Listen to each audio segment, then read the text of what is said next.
یعنی یہ ماہ ربیع النور ہے. اس موسم بہارا میں سب کو ہریالی مل رہی ہے. جو بیچارہ خطیب 2 سال سے بیٹھا ہوا تھا اس کی بھی چاندنی ہو رہی ہے.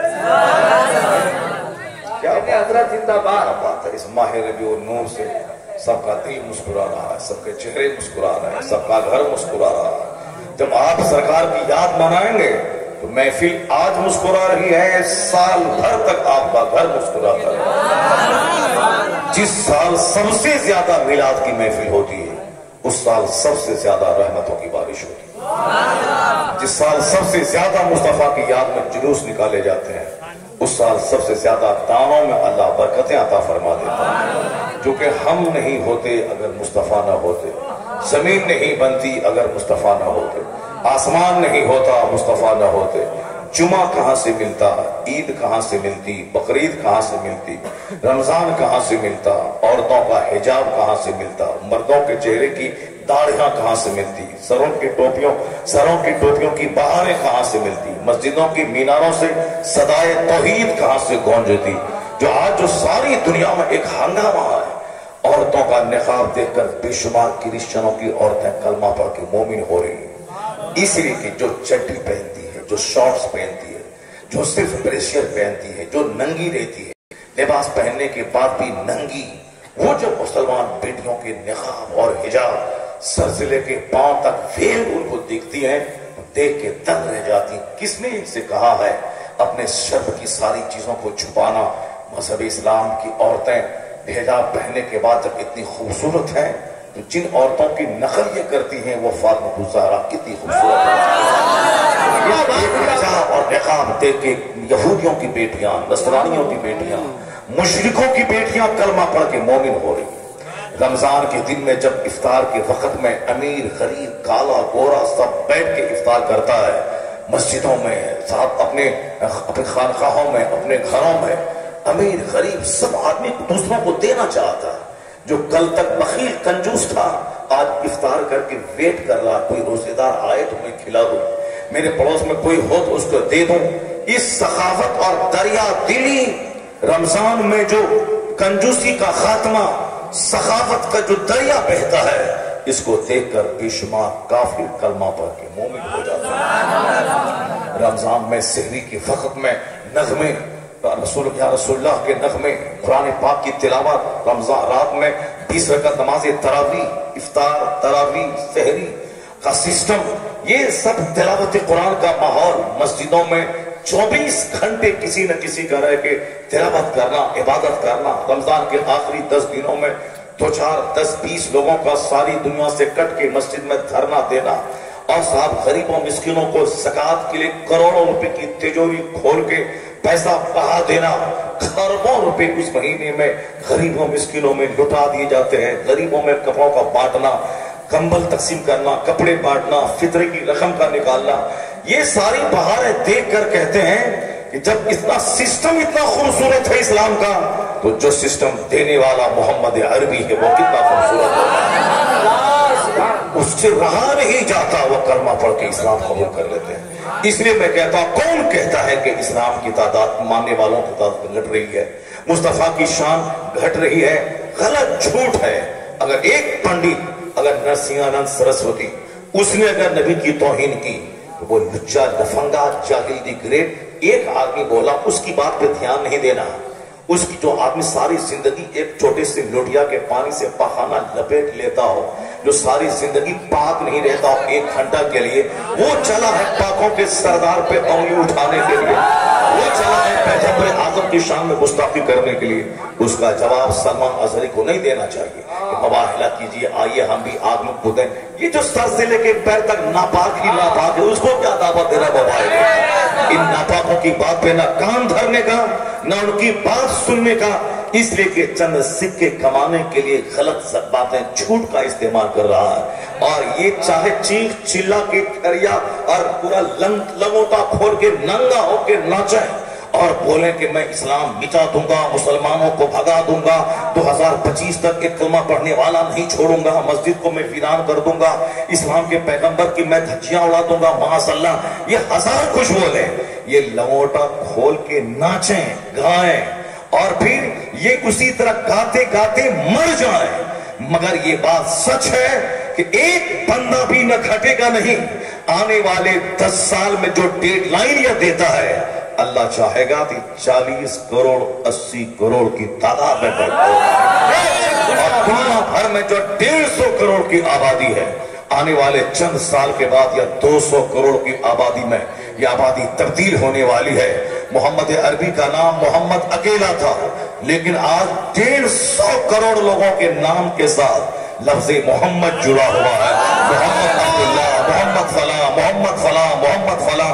یہ اس بات کی دلیل ہے، یہ 2-4 لچے لفنگے ناچتے رہیں گے، اسلام کے خلاف بولتے رہیں گے، مصطفیٰ کو گالی دیتے رہیں گے، یہ جہنم کی آگ میں جلتے رہیں گے اور مصطفیٰ کے غلاموں کی تعداد میں اضافہ ہوگا۔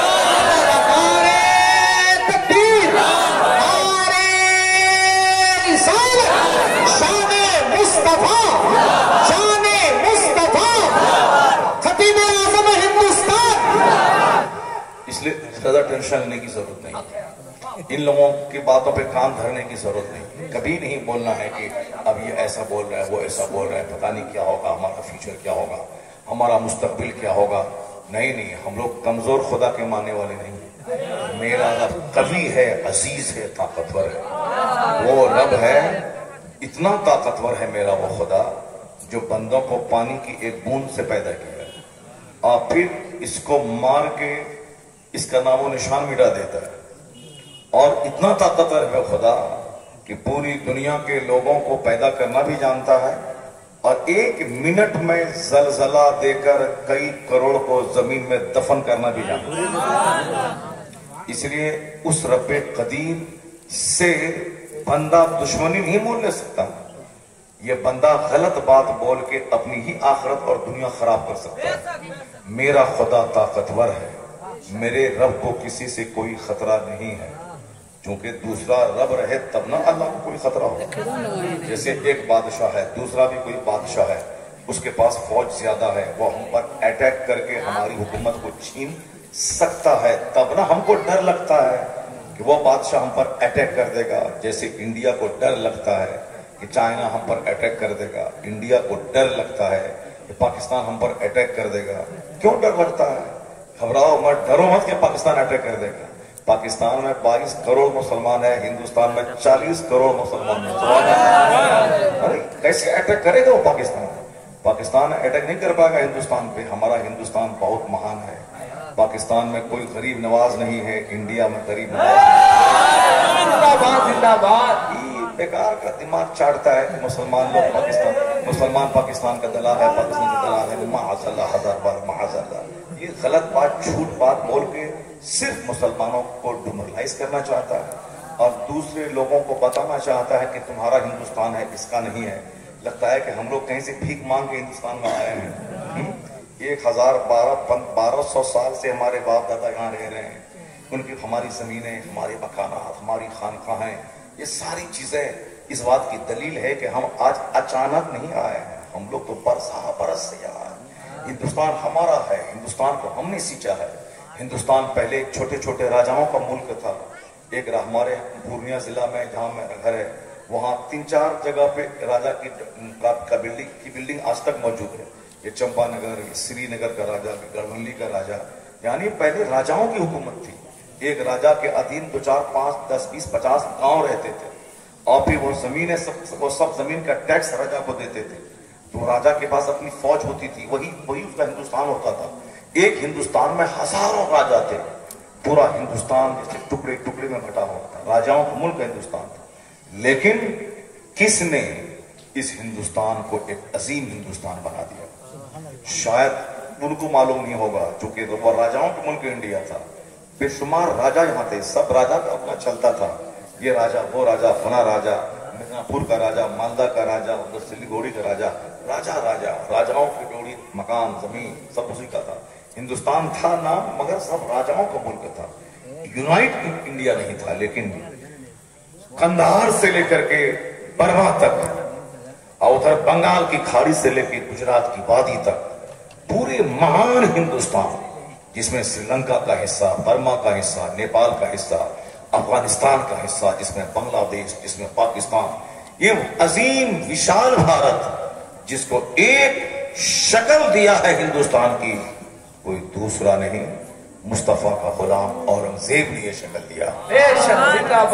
پورے ہندوستان کو ایک ملک، ایک سلطنت، ایک راجدھانی، پہلے ہزاروں راجدھانی تھی، ایک راجدھانی دہلی اگر کسی نے دیا ہے ہندوستان کو تو کلمہ پڑھنے والوں نے دیا ہے۔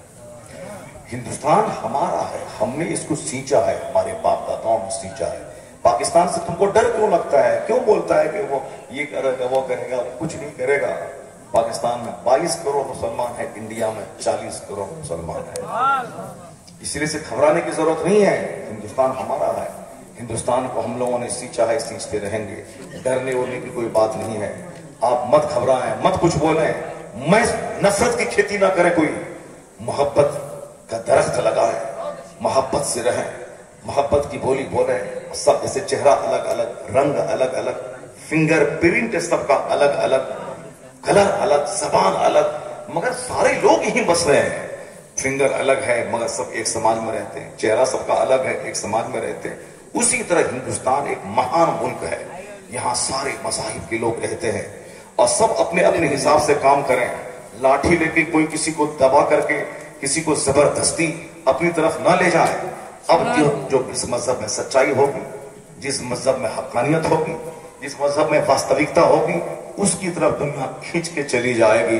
اب اگر سچ کی طرف دنیا جا رہی ہے، اب کوئی بولے کہ نہیں ادھر مت جاؤ، جھوٹ کی طرف آؤ، کوئی پاکیزگی کی طرف دنیا جا رہی ہے، اب بولے کہ نہیں نہیں ادھر شراب پینے کی طرف آؤ۔ شراب کی طاقت کمزور ہے، شربت کی طاقت زیادہ ہے۔ ظلم کمزور ہے، عدل طاقتور ہے، اتیاچار کمزور ہے، سداچار بلوان ہے، تشدد ہے۔ تو تم اپنے حساب سے کام کر۔ اگر اسلام طاقتور ہے، اسلام بلوان ہے، اسلام حقانیت سے لبریز ہے اور ساری دنیا اس کی طرف آ رہی ہے، تو پھر تم کیوں لڑائی مول لے رہا ہے؟ تمہیں بھی سپورٹ کرنا چاہے کہ دنیا ظلم سے بچے، انصاف کے قریب آ جائے، اندھیرے سے ہٹے، روشنی کے قریب آ جائے۔ تو جس مذہب میں صداقت ہوگی دنیا کو اپنی طرف کھینچ لے گی۔ الحمدللہ میرا رب مہان ہے، کوئی دوسرا خدا نہیں ہے کہ جو رب کو خطرہ ہو۔ میرے رب کو کسی سے کوئی خطرہ نہیں، تو رب کا جو پسندیدہ دین اسلام ہے اس کو بھی کسی سے کوئی خطرہ نہیں۔ رب کا جو پیارا محبوب محمد عربی علیہ السلام ہے ان کو بھی کسی سے کوئی خطرہ نہیں۔ رب کا جو کلام قرآن ہے اس کو بھی کسی سے کوئی خطرہ نہیں۔ میرا رب خطرے سے پاک ہے، میرا اسلام خطرے سے پاک ہے، میرا پیغمبر خطرے سے پاک ہے، میرا قرآن خطرے سے پاک ہے۔ اور جو رب پر، محمد عربی پر، قرآن پر، اسلام پر ایمان لے آئے اس کی ذات کو بھی کوئی خطرہ نہیں ہے۔ خطرہ کمزوروں کو ہوتا ہے، طاقتور کو نہیں ہوتا۔ نعرہ تکبیر، نعرہ رسالت، مذہب اسلام۔ ہم اپنی طرف سے ظلم پہل نہیں کرتے، ہم اپنی طرف سے مار دھاڑ نہیں کرتے، ہم تو ظلم سہتے ہیں، ہم تو لوگوں کی اذیتیں سہتے ہیں، ہم تو سہنے کے لیے ہی پیدا ہوئے ہیں، سہتے ہیں ہم۔ سہنا میرا کام ہے۔ وہ مجھے گالیاں دیتے ہیں میں سہتا ہوں، وہ مجھے مارنے کی دھمکی دیتے ہیں میں سہتا ہوں۔ اس کا ایک لچا لفنگا بولتا ہے سب کو بھگا دیں گے، ٹھیک سے رہنا، رہو ورنہ بھاگو پاکستان، ہم سہتے ہیں۔ وہ ہماری مسجدوں میں دھول پھینک دیتا، میں سہتا ہوں، میں سہنے کے لیے پیدا ہوں۔ چونکہ جو سہتا ہے زمانہ اسی کا ہوتا ہے، سہنے والے کے قدموں میں ہی ساری دنیا آ جاتی ہے۔ آپ نے اگر نہیں سمجھا ہوگا تو بس میں ایک چیپٹر کھولتا ہوں اسلام کا، آقا دو جہان علیہ السلام کی پوتر جیون کا، ان کی ہولی لائف کا ایک چیپٹر میں کھولتا ہوں۔ سرکار دو جہان نے اپنے محبوب کو پیغمبر آخر الزمان بنا کے بھیجا، سارے پیغمبروں کو الگ الگ معجزہ اور سارے معجزات کا جامع بنا کر پیغمبر آخر الزمان کو اللہ نے بھیجا۔ سارے پیغمبروں کے کمالات آقا علیہ السلام کی ذات گرامی میں جمع ہیں، سبوں کو الگ الگ معجزہ دیا گیا، حضور جامع معجزات بنا کے بھیج دیے گئے۔ اور سب سے بڑا معجزہ نبی محترم کا وہ قرآن کریم ہے، جو 1400 سال کے بعد آج بھی وہ معجزہ آنکھوں سے دیکھا جا سکتا ہے۔ حضور نے سورج کو پلٹایا، یہ ایک معجزہ۔ معجزہ کہتے ہیں کہ جو عادت کے خلاف کام ہو، جو کام عام طور پر ہوتا نہیں، اللہ کے نبی کر دیں تو وہ معجزہ ہے، اللہ کے ولی کر دیں تو وہ کرامت ہے۔ تو اللہ کے پیغمبر چاند سورج کو کوئی پلٹاتا ہے کیا؟ نہیں، کوئی پلٹاتا، لیکن اگر نبی پلٹاتا ہے تو معجزہ ہے۔ اگر کسی کوئی اللہ کا ولی اشارہ کر دے اور سورج پلٹ آئے تو کرامت ہے، اور ایسا ہو سکتا ہے اور ہوتا بھی ہے۔ ایک بہت بڑے بزرگ تھے، ان کے بارے میں آیا ہے، وہ بزرگ تھے، ایک گاؤں میں گئے، لوگوں نے مہمان نوازی نہیں کی، وہ مچھلی دریا سے مار کر چاہتے تھے کہ اس کو آگ میں بھون دیں، آگ کھا لیں۔ وہ کون تھے؟ وہ فقیر صاحب درویش قلندر حضرت حضور شمس تبریز رحمۃ اللہ علیہ تھے، علامہ روم علامہ کے پھر مرشد تھے۔ وہ لوگوں نے مہمان نوازی نہیں کی تو کہا، اے سورج کیا دیکھتا ہے؟ ان لوگوں نے تو مہمان خدمت نہیں کی، تم ہی آ جاؤ، میری مچھلی کو بھون جاؤ تاکہ میں کھا کے بھوک مٹاؤں۔ سورج آ گیا، مچھلی کو بھون دیا، واپس چلا گیا۔ وہ نبی نہیں تھے، شمس تبریز اللہ کے ولی تھے۔ ولی کے اشارے پہ جب سورج گھومتا ہو، نبی کے اشارے پہ سورج کے گھومنے کا عالم کیا ہوگا؟ بس ایک چیپٹر میں کھولتا ہوں، سرکار دو جہاں کے پاس کتنے اختیارات موجود۔ ماں کی گود میں ہے مصطفیٰ، انگلی جدھر کر رہے ہیں ادھر چاند گھوم رہا۔ کیا نور کا کھلونا، نور کا۔ سرکار ماں کی گود میں ہے، جھولے پہ جھول رہے ہیں، اور انگلیاں جدھر اٹھ رہی ہیں، چاند جھک جاتا جدھر، انگلی اٹھاتے مہد میں کیا ہی چلتا تھا، اشاروں پر کھلونا نور کا۔ نبی نور، چاند بھی نور، نور کا کھلونا نور۔ اشارہ چاند کا جھکا رہا، سورج اشارہ کیا پلٹ آیا، چاند کے 2 ٹکڑے ہو گئے، اشارہ کیا پہاڑ ہلنے لگا، سمندر میں راستے پیدا، سمندر نے مصطفیٰ نہیں، مصطفیٰ کے غلام کے لیے اپنی چھاتی پہ راستہ دے دیا۔ سعد ابن وقاص رضی اللہ تعالیٰ عنہ ایران جا رہے ہیں، اسلامی جھنڈا گاڑنے جا رہے ہیں، پیچھے سامنے سمندر ہے، اب کیا کریں؟ انہوں نے بسم اللہ پڑھا، اللہ کا نام لے کے گھوڑے کو سمندر میں ڈال دیا۔ تو سارے گھوڑے کو ڈوب جانا چاہیے، نہیں، مصطفیٰ کا غلام تھا، سمندر نے راستہ دے دیا، ایسا راستہ دیا کہ گھوڑے کی ٹاپ تک پانی میں نہیں بھی، جیسے کوئی دھول اڑ رہی ہو ریگستان میں، سمندر مصطفیٰ کے غلام کا غلام۔ جناب سفینہ راستے سے جا رہے ہیں، قافلہ دور ہو گیا، راستہ بھول گئے، جنگل میں داخل ہو گئے۔ اب جنگل شیروں کا جنگل، جنگل کا راجہ شیر وہ سامنے دہاڑتا ہوا آ گیا۔ میں ہوتا، آپ ہوتے تو وہیں پہ پیشاب پاخانہ ہو جاتا، مر جاتے ہیں، شیر کے حملہ کرنے سے پہلے ہی مر جاتے ہیں۔ لیکن رسول پاک کے غلام صحابی تھے، دیکھا شیر چنگھاڑتا ہوا آ رہا ہے تو وہ بھاگے نہیں، ماں باپ نہیں کی۔ ماں باپ وہ کرتا ہے جو ہم لوگوں ایسا کمزور آدمی ہوتا ہے، جو کپڑا پہننے کا مقابلہ، کھانے کا مقابلہ، بلڈنگ کا مقابلہ، بلیٹ کا مقابلہ، گلیمر کا مقابلہ، ساری ہیرو ہونڈا آلٹو کا مقابلہ، فارچونر، اسکارپیو، صاحب وہ بلینو، سوزوکی، سوئفٹ، ڈیزائر، کسی کا مقابلہ ہو رہا ہے۔ یہ آلٹو خرید کے لایا اور سامنے والا فارچونر لے آئی، آلٹو والا بھاگ گیا، 4 لاکھ والا آلٹو کیا حیثیت ہے اس کی؟ اب فارچونر 25 لاکھ 30 لاکھ، اب سامنے 1 کروڑ کی کار والا آ گیا، یہ فارچونر والا غریب بن کے بھاگ گیا وہاں سے۔ اب وہ 1 کروڑ کی کار ہے، اب مکیش امبانی کی بیوی 100 کروڑ کی کار امریکہ سے لے آئی۔ اب کہاں 100 کروڑ، کہاں 1 کروڑ، اس لیے کار کا مقابلہ کر کے نہیں شان دکھا پائے گا۔ 1 کروڑ کی کار ہے تو 50 کروڑ کی کار موجود ہے، مکان بنا کر مقابلہ نہیں کر پائے گا۔ 50 کروڑ کا مکان ہے تو سامنے 50 ارب کا مکان موجود ہے۔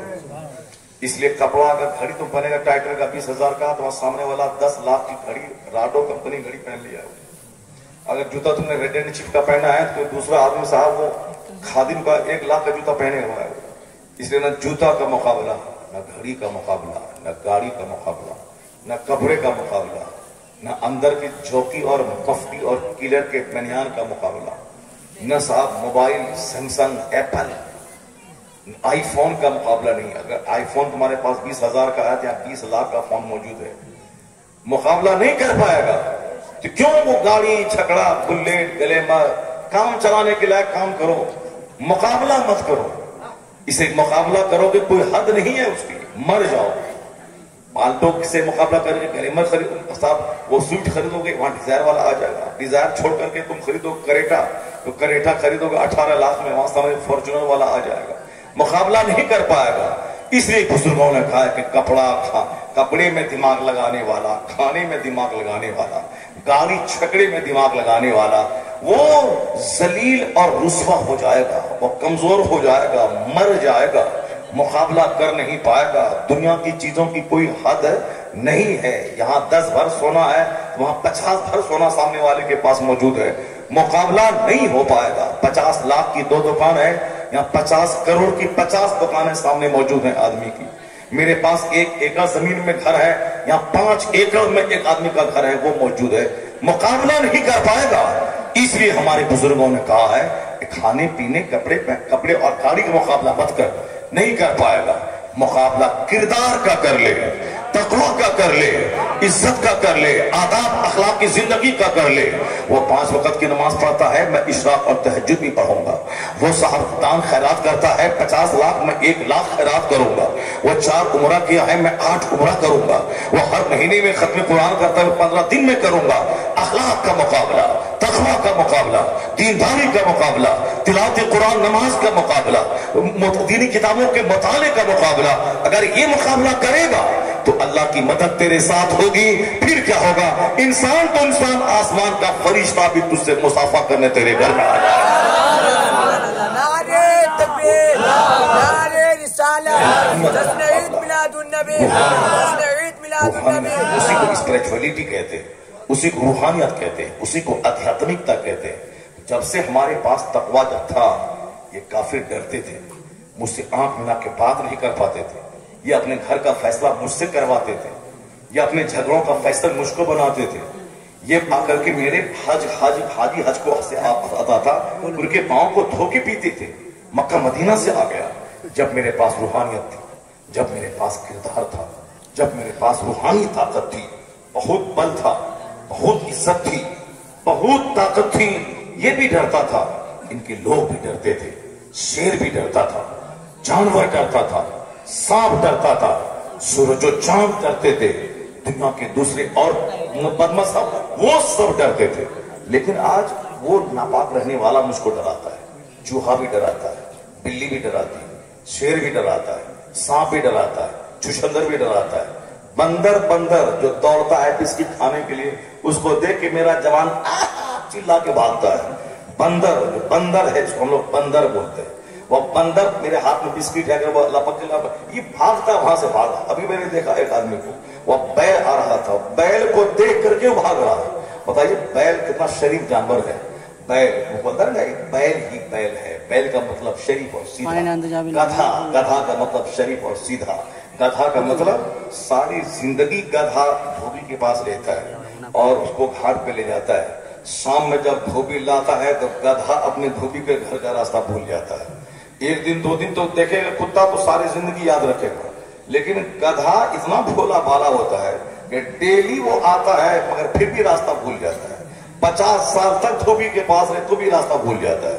اسی لیے لوگ کہتے ہیں پکا گدھا لگتا ہے، یعنی گدھے کی طرح بے وقوف لگتا ہے، یہ وہ گدھا ہے۔ ہم لوگ جو ہے بالکل سمجھ لیں کہ بلی، چھچندر، مگرمچھ، مکھی، چونٹی سب سے ڈرنے والے، سب سے آج ہم ڈرتے ہیں۔ لیکن کل مجھ سے سانپ ڈرتا تھا، شیر ڈرتا تھا، دنیا کی ساری مخالف قومیں ڈرتی تھی۔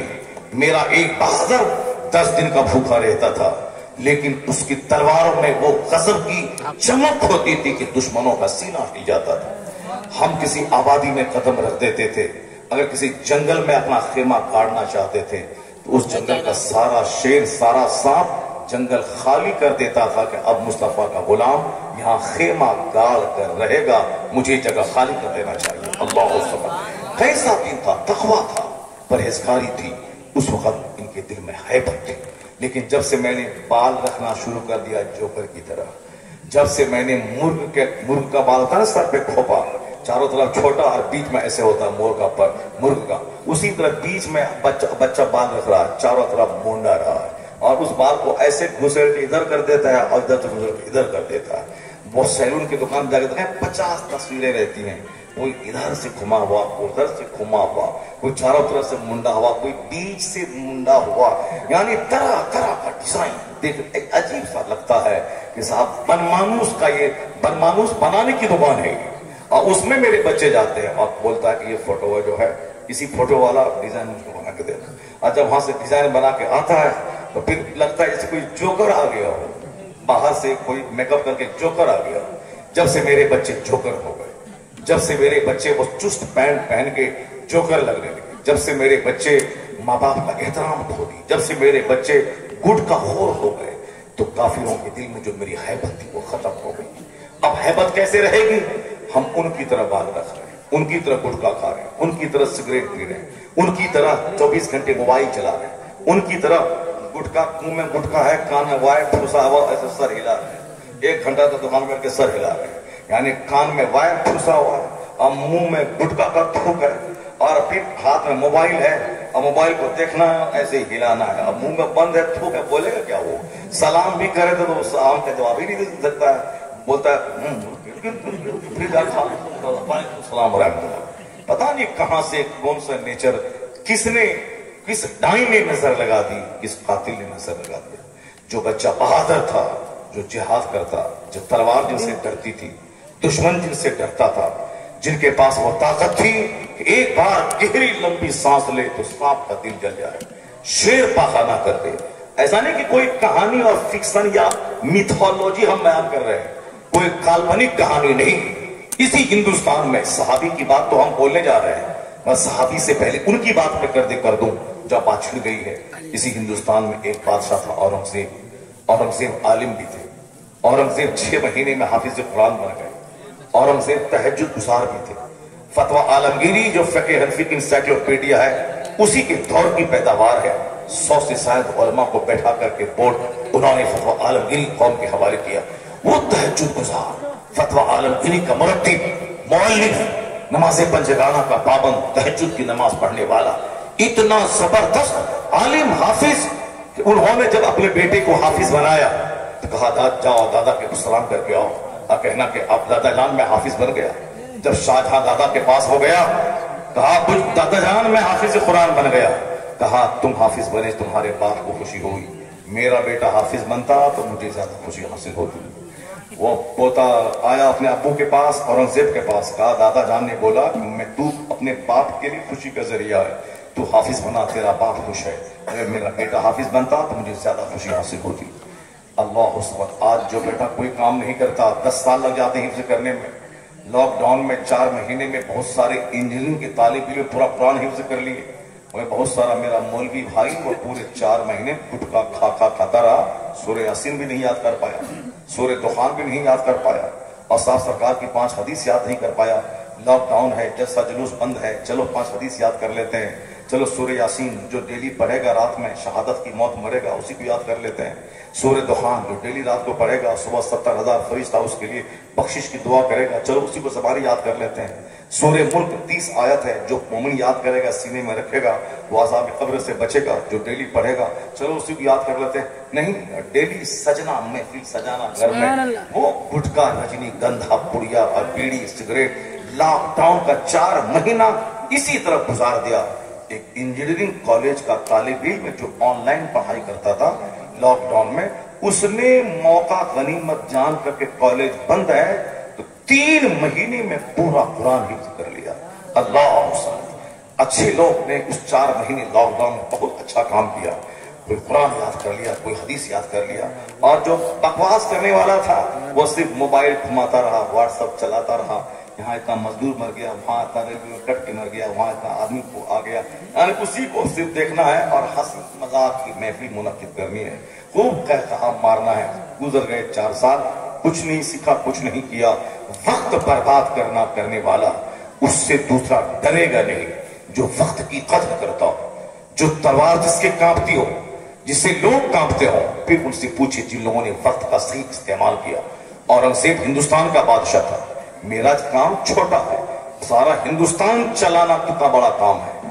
اتنے راجاؤں کو مسخر کرنا, اور اس میں ہندوستان میں اپنا چلانا، اپنا سکہ چلانا بہت بہادری کی بات تھی. نماز پنجگانہ، تہجد، اشراق، اس کے باوجود روحانی طاقت کے ساتھ ساتھ جسمانی طاقت اتنی تھی کہ دیکھنے میں نہیں لاغر دبلا پتلا تھے. چونکہ جس کا تون اونچا ہوگا وہ 10 قدم چلے گا، سینہ پکڑ کے بیٹھ جائے گا. اور جو کام کرنے کا عادی نہیں ہوگا اس کا تون اونچا ہوگا. جو کھائے گا سوئے گا اس کا تون ہوگا. بہت سارا پیر صاحب ایسا ہے جو کھانا ہے اور صرف اس کو صاحب پیر مرید کا نذرانہ ہے، اور کھانا ہے سونا ہے.